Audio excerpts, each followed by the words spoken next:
for that. Oh, the Lone Star State, and don't you forget it. South Fork and Dallas. Time to make the switch. Now I'm ready. I feel the need to go, ee-ha! Yes. I've got the land, I've got the cattle, there must be oil somewhere, and yes, I've got the hat. I'm even at South Fork Ranch, where they made that seminal TV series Dallas. Put it all together and you end up with, what is Dallas? Is it an ego? Is it a philosophy? It doesn't matter. Dallas is big. The TV Dallas of my teenage years pumped up an image. A city in the largest state in the lower 48. It was oil fortunes, glitz, the unabashed greed of the 1980s. Oh, walk down memory lane. Yes, Dallas was everything we thought we knew about Texas, and a way of life that was larger than life. Yeah, look, there they are. JR, Sue Ellen. Living with the Ewings was a tale of avarice with attitude and lust. My goodness. When it came to the 7 deadly sins, Dallas had the lot, as well as one of the most iconic musical themes in television history. Da da da da da da da da da da da da da da. That Dallas theme song plays on a loop by the pool. And Jana Tim never gets tired of it. They were very audacious. They were very out there, very edgy. People loved to think that Dallas was like this. She lives in Dallas, and she lives Dallas, and knows its significance. Was it accurate? Somewhat. There's definitely was big oil families here. Jana runs South Fork Ranch, which was the home to the Ewings. However, it is a real place, and it's where many of the TV scenes were shot. Oh, God. Today, tourists come to mix fiction with reality. Where are you from? Turkey? France? After all these years, it still attracts. It still attracts every day. I still have people call every year that want their ashes of their grandmother spread here. No. Yes. I can't do it, but I wish I could. In the TV world Dallas, there is one seminal moment. Here it is, the prop gun used to shoot J.R. Ewing. Hundreds of millions of people worldwide tuned in to find out who shot J.R.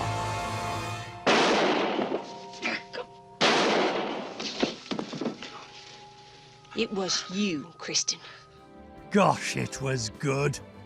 I keep coming back to this idea that a television program defined or redefined the place. It really did. Put it on the map. I don't think there is another show that's defined a city, you know? Like the show Dallas defined Dallas. All that Dallas was known for was the JFK assassination. So when you brought this in, it made it fun, it made it exciting. And I think that carries through today. It's big, it's land, it's country, it's money, and don't mess with Texas. I love the way you give me that little smile at the end.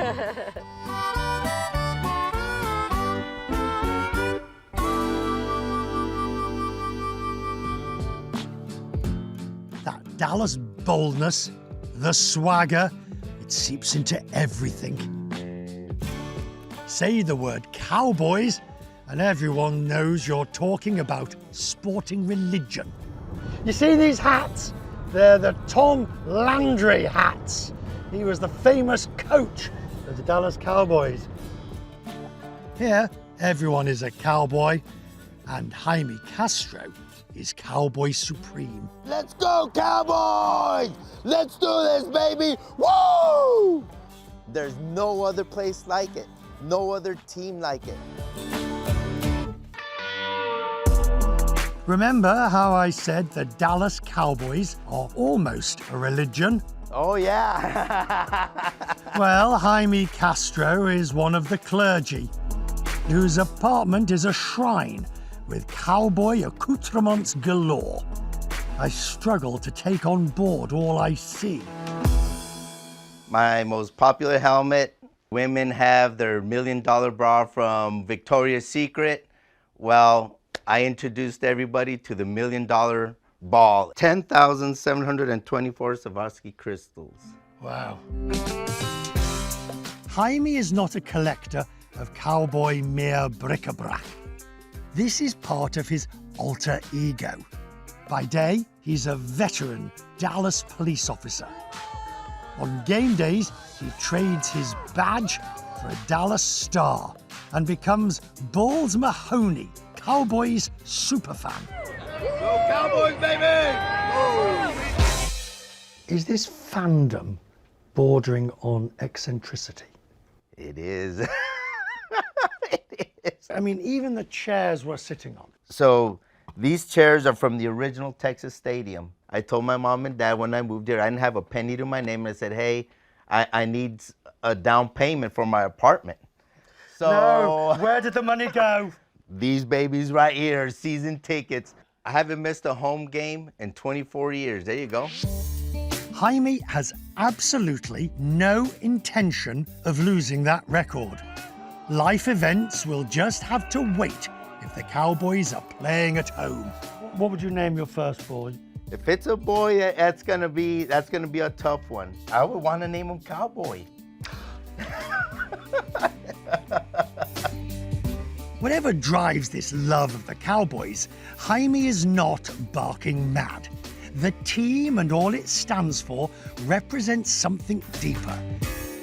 I was born and raised a cowboy, and it's in my blood. It's in my blood. But you have a real heart of what this is about. This is not just all this stuff. You're tearing up.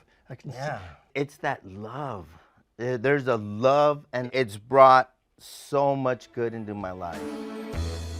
Go Cowboys, baby, yeah! What is perhaps remarkable is that Jaime's devotion is to a team that hasn't won a national championship since the 1990s. These are all our 5 Super Bowl. Well, they're antique because you haven't been there for so long. Yeah. Is it a loyalty a Texas thing? It is. We got to be, proud of where we're from. I can be a spectator no longer. There comes a time when every fan, big or small, must put on the jersey. This is going to imbibe me with spirit. Which jersey am I wearing? Deion Sanders, Hall of Famer. Go all in. Then get your chain, slap that baby on. Do not hold back. You're game day ready, Richard. How about them Cowboys, baby? How about them Cowboys, yo? I love it. I love it. Going out in public all gussied up is not for the amateur. This is territory for the true superfan. This is home away from home for me. I like to call it what's one of the natural wonders of the world. Oh, come Everybody on. wants to come see. Think about it. Does anybody in London, does everybody know who the Dallas Cowboys are? Yes. There's my point. Cowboy. There you go. So ingrained are the Cowboys in the culture here, it's hard to separate the team from the city's identity. And anyway, why should we? Go Cowboys. It's who we are. It's who the state of Texas is. What other football team would have the audacity to call itself America's team?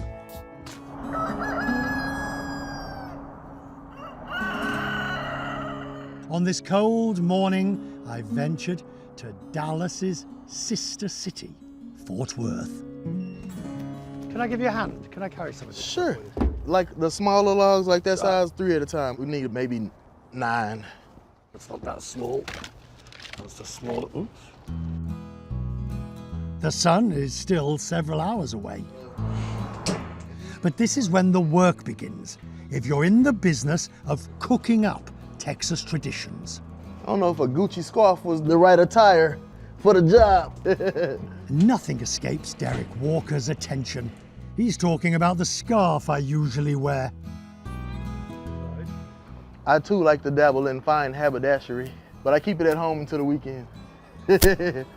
Isn't haberdashery a lovely word? Derek is a wordsmith, but I haven't come to him for lexicography. It's his skills as a barbecue pitmaster. You'll smell it in just a second. The whole process is definitely a different mixture of art and science. Smell it. Oh, wow. Let me get the other Yes, one there it is. People will hug you. Everywhere I go, they love me. Oh, you smell so good. Where'd you come from? I own a barbecue restaurant. Where? It's advertisement. Oy, oy. Yeah. So what is it seasoned with? A couple of proprietary items that I shall not mention on camera. Every pitmaster gets all coy and secretive at some point about what's on the meat. At some point, you have to. In competition terms, it's called shigging. What? Shigging. It's where another pitmaster steals your recipes or ideas. Have you been shagged? Can we say that? Shagged? Oh yes, yes, you can say shagged. Okay. I mean, I think we could say shagged. Derek may like to hide his classic chef's training behind his Texas bonhomie, but I'm not fooled. I am witnessing years of thought, careful craft. My granddad taught me the basics. My grandfather had a trailered smoker about half the size of this, and that's what he would pull. It's kind of a family tradition, actually, on both sides of my family. So barbecue is in my blood. Like oil and the cowboys, barbecue runs in the veins here.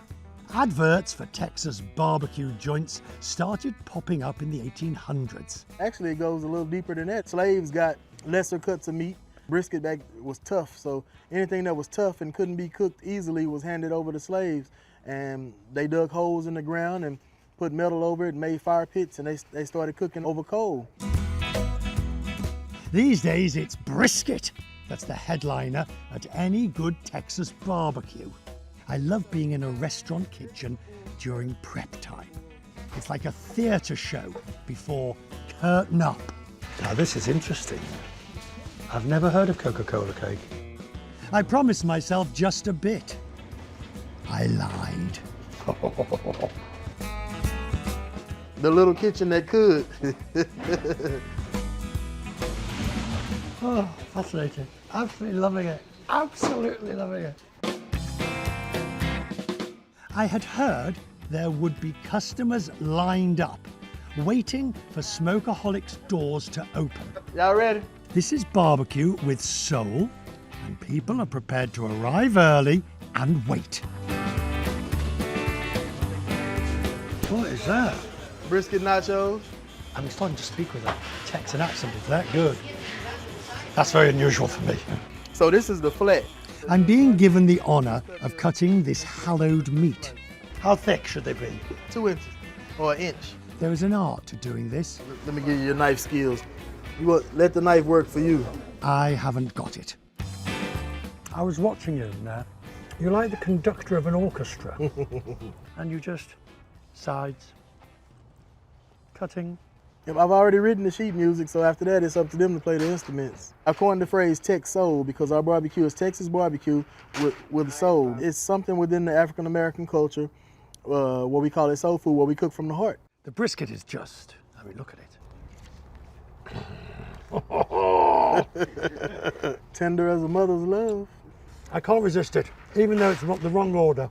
There it is, the peach thing. Just let me have my moment. That's very good. Oh, No! No! No! 5 second rule. 5 second rule. That's the crispy bit. Yep. 5 second rule. When I was a kid and that happened, we would say, God kiss it, devil miss it. The whole concept of barbecue in Texas, is it uniquely Texas?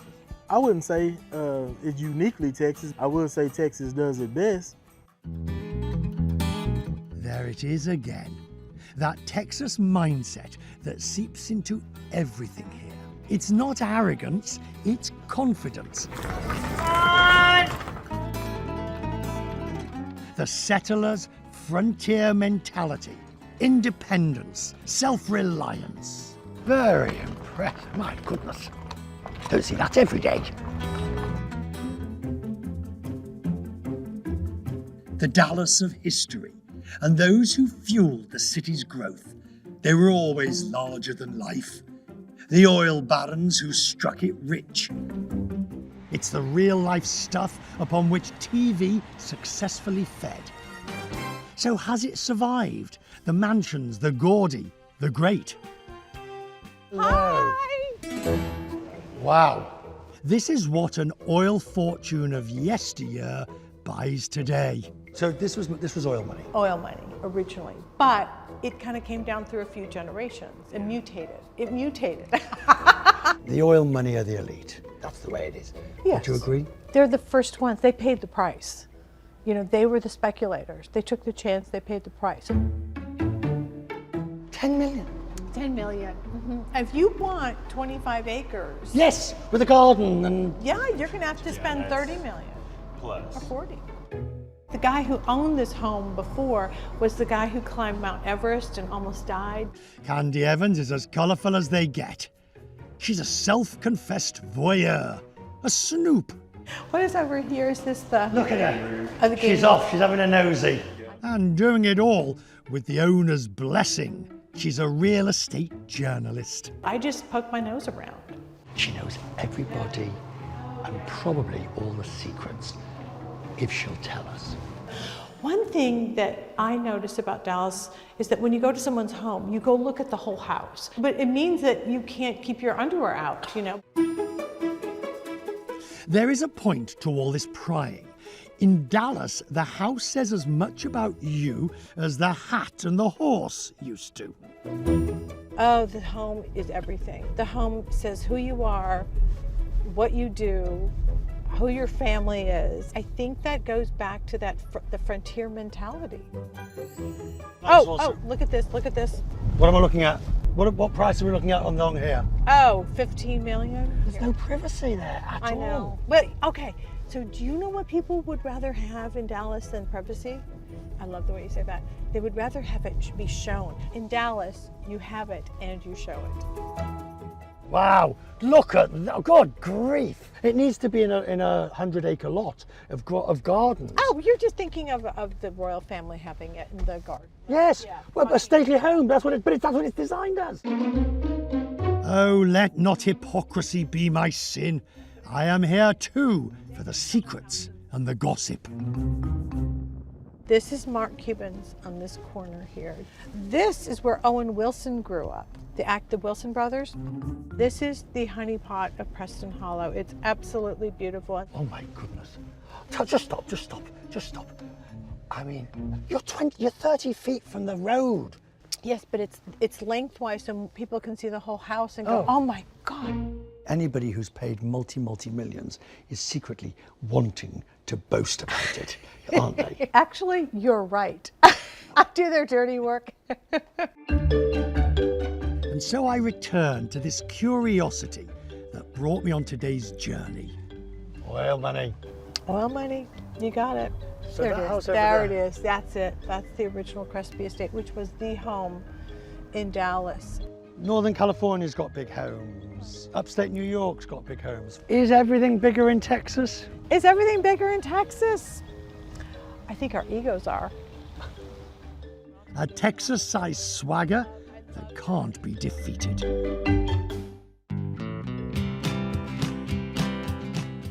There is one phrase I've heard again and again here. Texas is a state of mind. I know what they mean.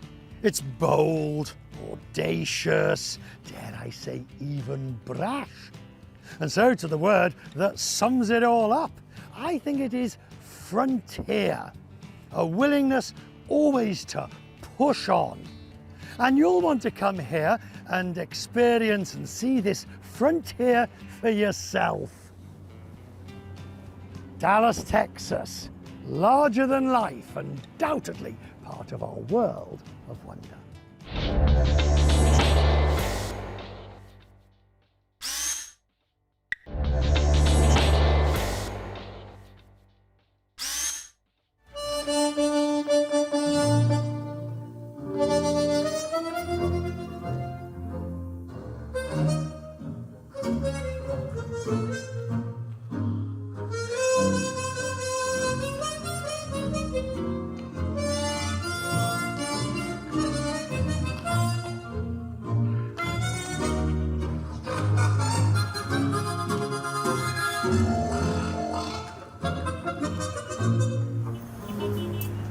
Very impressive. Just moves, just seems so at ease. There's a frisson, an atmosphere. I'm loving Buenos Aires.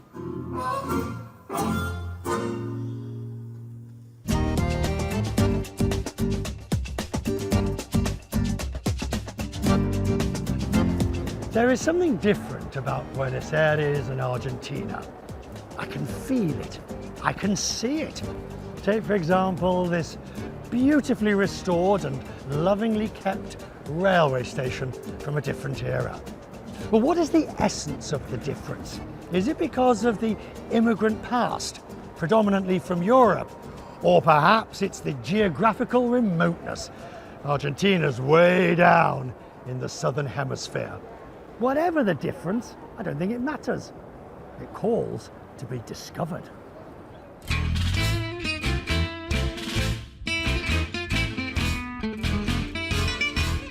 The difference that is Buenos Aires can be discovered in many guises.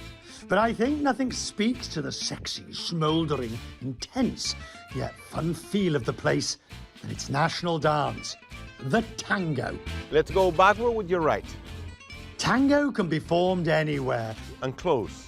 at least in Horatio's Godoy's world, where the dancing goes hand in hand with that other religion, football. Do you know who's him? Maradona. Oh, of course. Diego Armando Maradona. That- This is our God. You know, when we are talking about Diego, we have to say, oh, San Diego. Yeah. Yes. You forget who you're talking to. Yeah, I know. You're talking to a Brit. I know. The hand of I'm so sorry. the hand of God, please. Yes. Let's stick to tango where we might agree. Horatio has brought me to La Bocca, the city's original port.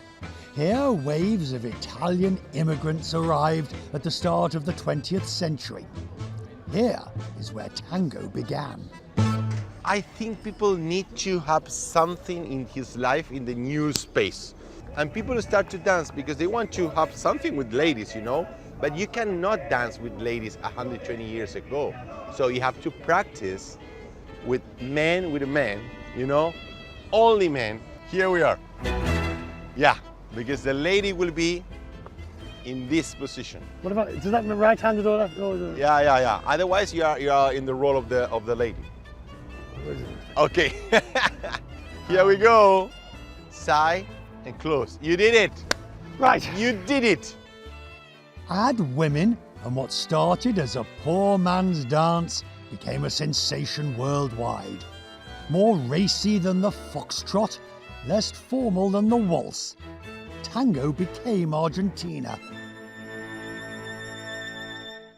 So it's like a tango is excuses to don't be alone, to be with people, to have friends, to have girlfriend, boyfriends, everything, because Lovely. it's a link. A link to what? A link between humans. This elemental attraction cannot be ignored in Buenos Aires. Within moments, this two left-footed dancing disaster has to move. Give me some basic steps.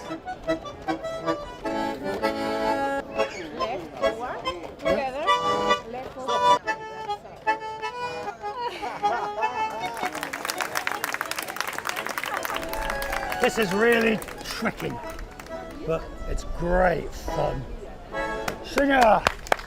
Bravo! Right. I think it must be time for lunch. Let's talk about Buenos Aires. Argentinian. Am I being fair? Argentinians think they are better than others in South America. In the world. We think that we are the best in the world. You believe it? Yeah, I don't. I don't. No, You do? I don't by see it. myself. I can see it in your eyes. You secretly are saying you've recognized that we are the aristocrat. And normally, you know, in South America, nobody likes our Argentinians. I'm mostly from Buenos Aires. Why not? Nah, because you know, it's like in Europe, like Paris. You know, the French people that they suppose that they are more than the rest of the Europe. In Argentina, it's the same. You're shameless. You admit it. You admit it. It's crazy, absolutely crazy. Maybe he's right. After all, Buenos Aires was known as the Paris of South America. I'm in a cemetery. Well, that's technically correct, except the Recoleta is more than a place merely to bury the dead. It's a place to remember, revere, celebrate, and ultimately prove you may not be able to take it with you, but you can spend lavishly to prove you're dead. This is really spooky. Yes. I mean, you can just see the old coffins. It's better seen outside because they are very beautiful. We are going to see the tomb of Eva Perón. She is one of the most important figures in our history.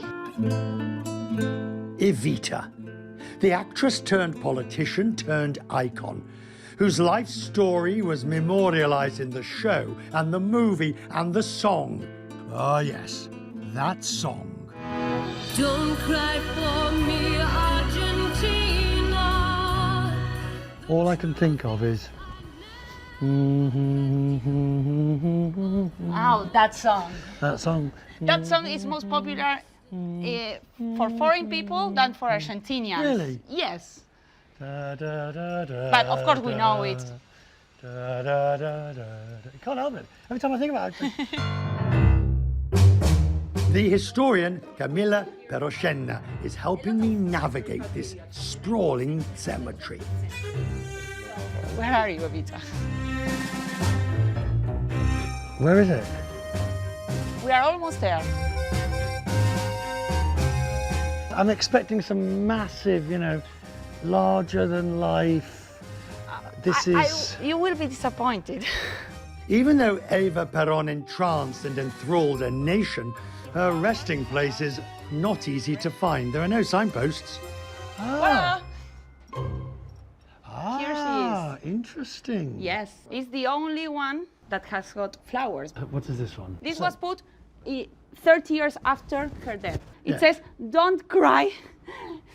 No me llores perdida ni lejana. Don't cry for me, for my loss, all the love and the pain. Right, so this is basically Don't Cry for Me, Argentina. Yes, that is a kind of Don't Cry for Me, Argentina. On her tomb. Yes, and she says, She never said it, of course. no. So the musical, the movie, Yes. Don't Cry for Me. Well, it's a Is good that- expression because when she died, everybody cried. When she died, we have one of the most important funerals that we had in history. There is an irony here. The generals and elite who despised Evita, initially having her body buried overseas, they are also buried in Recoleta, but nowhere near the same numbers of people come to see their tombs. Eva Perón is the star of this cemetery. Why do they want to keep adding things on? I mean, this is 1982, this is also 82, this is 1997. Yes. The workers are 2002. Yes.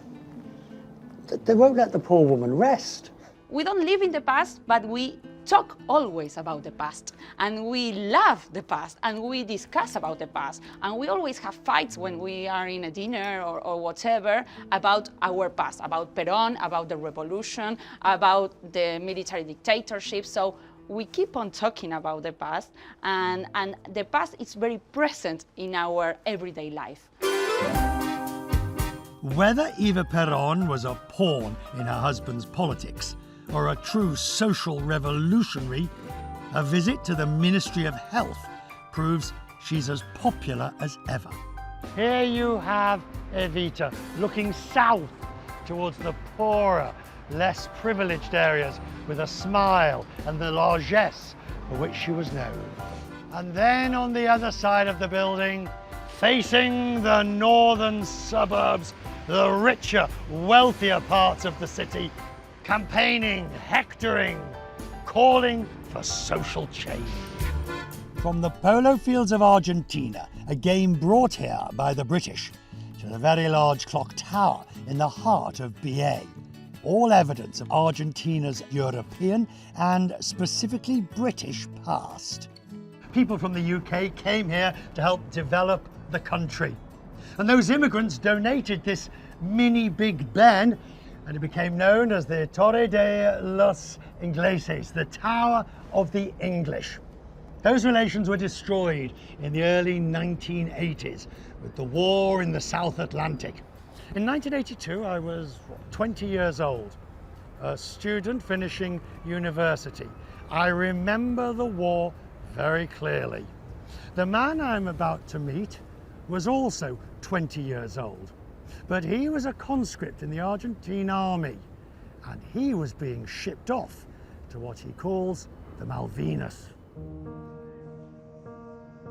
I had no practice. I had only 1 day rifle practice, and I never thought they would send me. So I told my mom that morning having breakfast, they're not sending me, I'm not a soldier.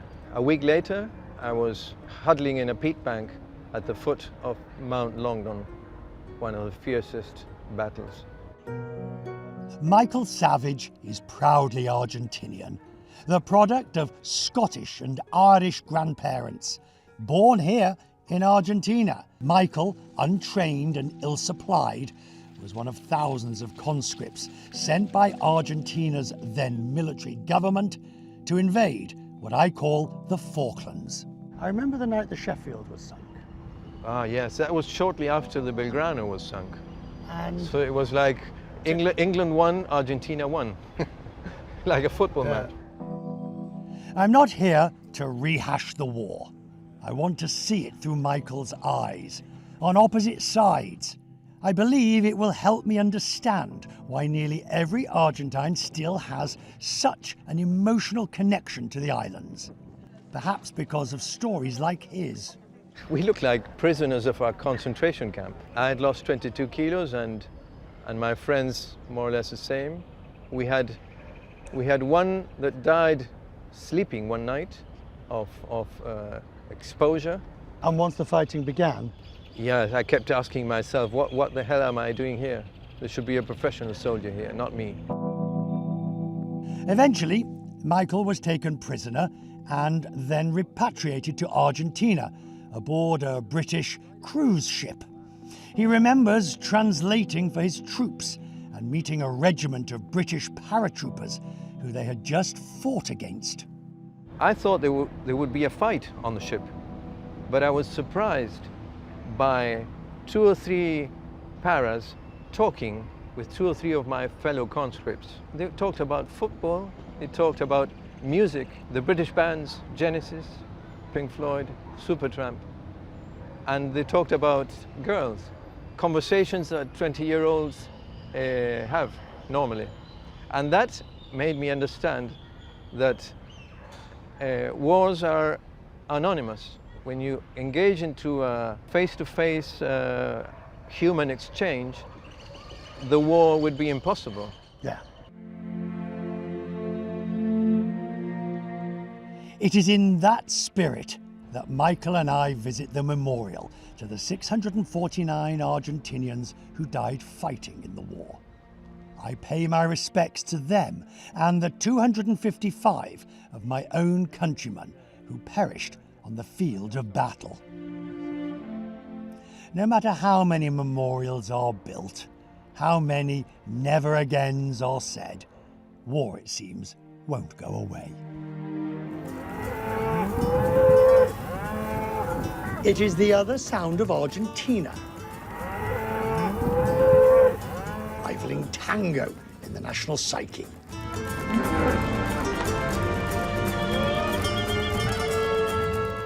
An hour out of the capital, and I'm amongst grazing cattle, where the famous beef is reared on the pampas grass plains. Well, my grandfather bought the farm in 1934. 1934?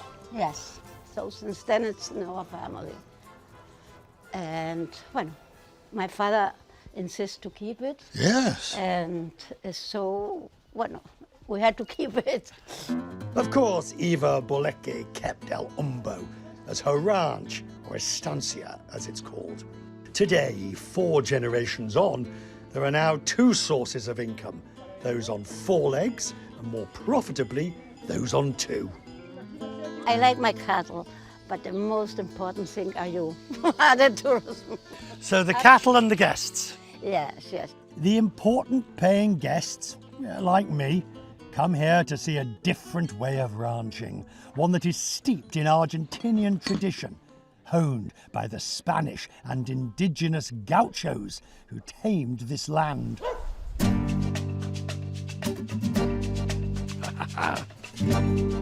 Eva's son Pablo grew up on the farm.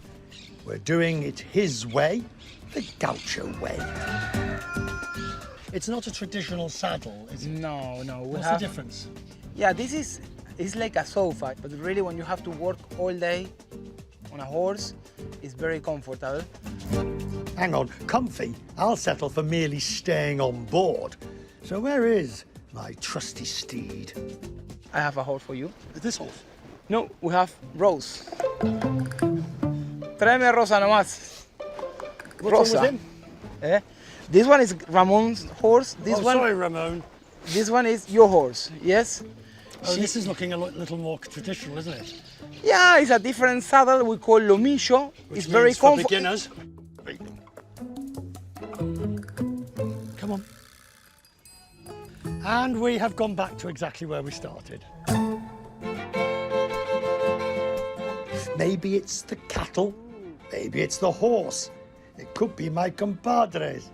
I'm feeling gaucho. It's beautiful. Absolutely glorious. Forgive me, quest means business after all. So I appreciate that it was the gauchos that created the wealth that grew Buenos Aires. And thus placing Argentina amongst the wealthiest nations in the early 20th century. My horse Rosa knows little and cares less of her grand economic place in history. I'm on a horse and I know who's in charge. The horses here are pretty much encouraged only to walk and then gallop. Usually in the wrong direction. You are not going home. There you go, come on. Let's go and get some cows. Yeah, there we go. Vamos. Look at that. Here, the Argentina like the ribs. If you do a barbecue here in Argentina, the people, they want this. I'm a true city dweller, sometimes squeamish about the fact the cow I was wrangling yesterday is on the grill tomorrow. I don't want to start a worldwide debate, but here's the beef. And is it the best in the world? Pork sausage. Here we have some blood sausage. We have the chicken here. If you go to any house here in Argentina, they're going to have maybe something small like this one, but they're going to have this system, no? In general, when I have friends and we want to be together, they call me and say, you want to have an asado today? Just asado means just come to my house or something like that and we share the moment, yes? That is very typical. I want steak. I want steak. One. And here we have the steak. Now we're you talking. like that. And so to the test. Does the best beef in the world come from Argentina? Grass-fed, lovingly raised, beautifully butchered, perfectly cooked. I don't know whether the best comes from Argentina. But it's bloody good.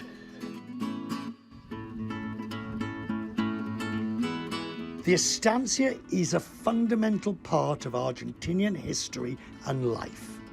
Maybe far removed from today's living. But coming here has widened and deepened my understanding of this tremendous country.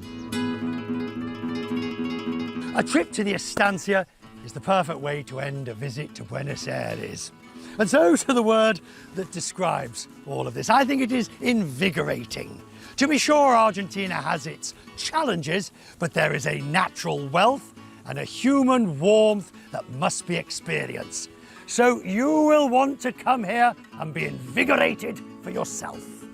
Buenos Aires, no doubt part of our world.